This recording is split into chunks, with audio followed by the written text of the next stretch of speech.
Hey, it's Jack here. Welcome to the lesson. Today I'm going to be demonstrating some of the grooves from the Versatile Drummer video that I put on YouTube, I think about a year ago. Since then, it's had a really positive feedback. A lot of people have written in saying, can you please show us, demonstrate and teach us all the different grooves that are on there? So I'm finally going to do that. It's going to be a new course that we're going to release. And over the next sort of few weeks, I'm going to be showing you some of the previews from that. So breaking down some of the more popular ideas from that. So for anyone who doesn't know, the Versatile Drummer is a video. You can check it out by clicking the link below if you haven't seen it already. Basically, the video and the premise behind the video was, it came out of a student asking me a really innocent question in a private lesson once. He said, what do I need to know to be a professional drummer? And it's such an expansive question. There's no bang, this is what you need to know type answer, but one of the best ways to give some idea of all the different options that are out there as far as styles and gigs and things that you need to know is to, well, I felt was to put a video like that together. So the Versatile Drummer video on YouTube, it's got about 30 different styles, about 10 seconds at the most, little snippets of about 30 different styles, goes for about 7 or 8 minutes, something like that. And it's just a quick overview of all the different things, or many of the different things, certainly not all, that you can play as an amateur or a professional player. And now I'm going to go ahead and actually teach you how to play them all, rather than just demonstrating them in that one video. So the first groove that I'm going to teach you is what was called Funky Thing. And it's just what I was playing there at the start. It's a little linear type thing that goes...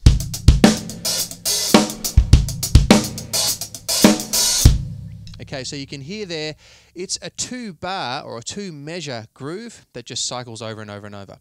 Okay, so it's essentially like a linear pattern.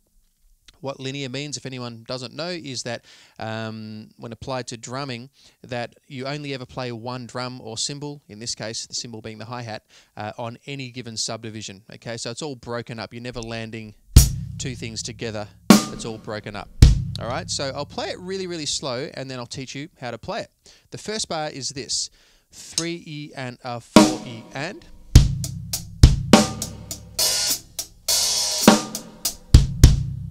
All right, again, it's.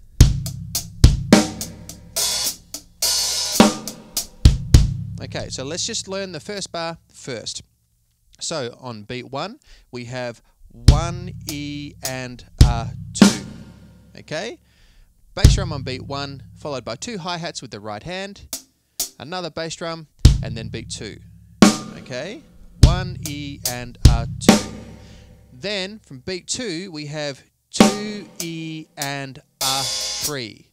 So, we have snare, 2 hi-hats, then an open hi-hat on the 4th 16th of beat 2, which is 2E and a 3. And on the very next 16th note, which is beat 3, you must close the hi-hat with your left foot. Okay, don't whenever you're dealing with, especially in a funk context, whenever you're dealing with hi-hat glisses, make sure you get the opening and the closing of the left foot exactly in time. You know, I think of this stuff almost like the game Tetris, which I've been addicted to from time to time on the phone. Everything has to line up perfectly, and if you get kind of sloppy with the opening and the closing of the hi-hat foot, especially as I said in this funk context, it really doesn't groove. It's all got to work and fall into place nicely. So 2E and a 3, and when I play the 2E and, it's tip of the stick on the top because they're non-accented notes, and when I go for the hi-hat gliss, it's shoulder on the edge to get the accent.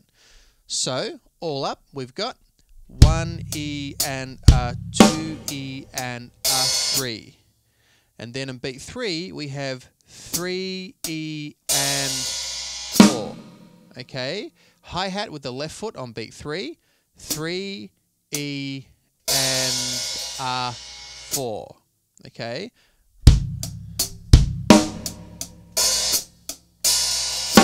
And then on beat 4, when you close the hi-hat, of course, you bring the snare hand down as well. All right, so the snare hand is really not doing a whole lot in this groove, whether it's the first bar or the second bar. You're just playing backbeats on 2 and 4. All the work really is between the bass drum and the hi-hat. So far, we've got this: 1E and a 2E and a 3E and 4 a 1. So after beat 4, we go 4E and a 1, and that gets us to the second bar. 4E and a A, 1. And the whole bar, nice and slow. 1 E and A, 2 E and A, 3 E and 4 E and A, 1. Bit quicker.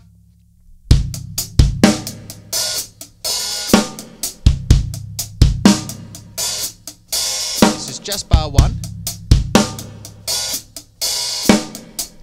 And faster again.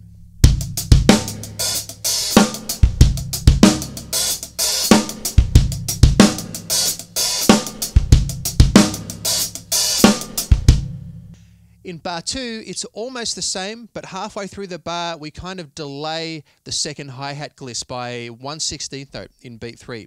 I'll explain what I mean. So in the second bar of the 2-bar phrase, we get this now. Same beat 1, 1 E and A, 2. That's the same, so it's just bass drum, 2 hi-hats, another bass drum, and then snare. But when we go 2 E and A, we then do that again, minus the snare drum, for beat 3. So it's 2 E and A, 3 E and A.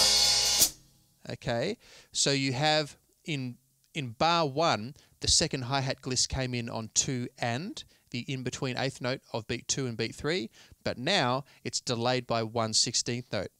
So we have 1 E and A, 2 E and A, 3 E and A, 4. And then on beat 4, as I just did then, we have 4 E and A, 1. So 4 E and, the hi-hat gliss is open for all of beat 4 and. All right, which sounds like a long time when you play it slow, but it's not that long a time when you play it up to speed. So this is the second bar altogether. 1 E and A, 2 E and A, 3 E and A, 4 E and.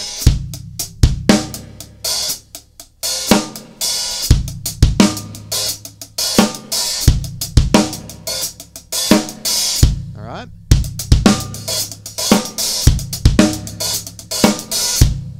So that's the second bar. Now, just a little technique note with all of the grooves that I'm going to show you in the Versatile Drummer. I'm not just going to play the patterns and then go, right, here's the next one. I'm going to show you the little technique things that you need to know to really pull the groove off as well, because everything's different. There are different things, you know, when you're doing this, that's different to when you're going.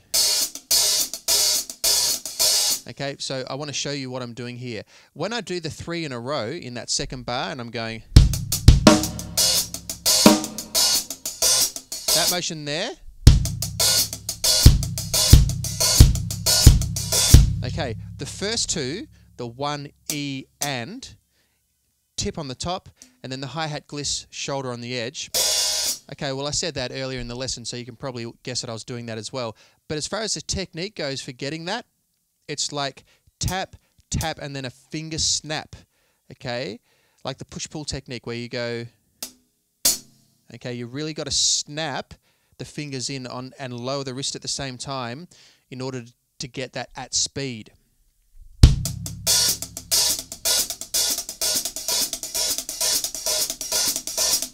See, you can hear it tick tick on the top, but then it's on the edge. Okay, it's not all on the edge. It's not, or anything. It's not. Oh, that just feels weird, and it's not all on the top either.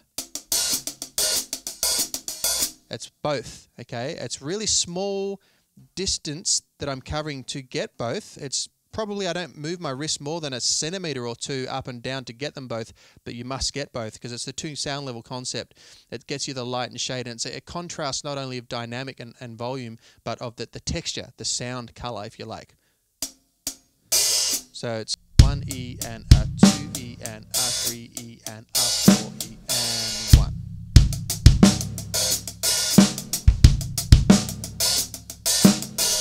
So that's the pattern. I'll play it slow and speed it up.